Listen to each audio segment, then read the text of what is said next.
This is a street con.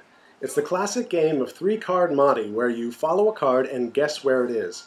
This is not a real game. It's really a magic trick in which cards get switched after you choose one and then your money disappears. There are no payouts in this game. If there were, it would be easy to win.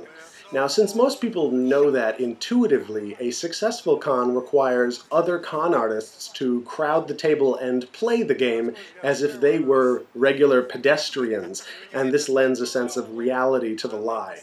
Everyone you see at the table who is not the dealer are called shills. They win and lose large sums nonchalantly to set a context for looseness with money, so the victim will bet a lot.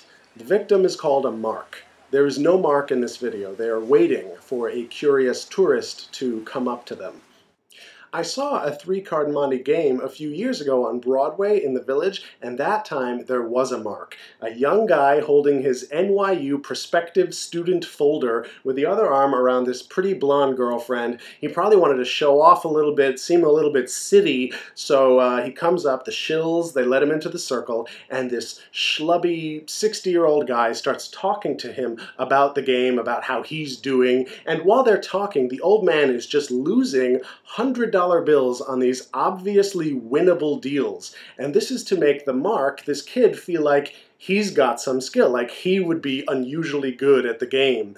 Then the old man asks the mark for advice, and the kid says, "That's the card," and the old man wins $200. Now the kid really wants to play, so he pulls out a 20, he puts it on the table, and he points at the right card. Then the dealer does the magic trick. It's called the Mexican turnover. He switches out the good card for one of the bad cards, and he takes the money.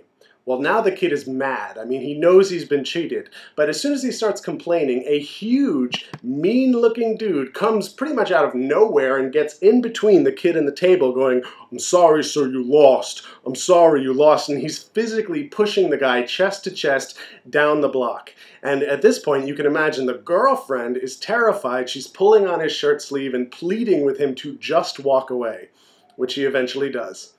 Welcome to NYU.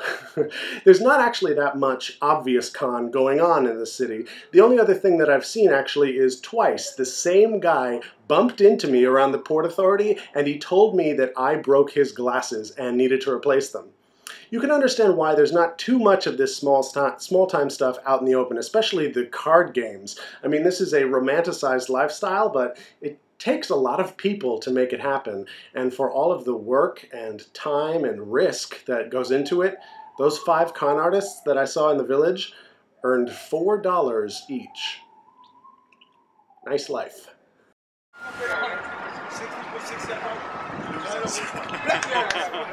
whole thing is I know. Oh, okay. A friend of mine, that was like 10 years ago. He lost $50 like that. He was so shocked. Yeah.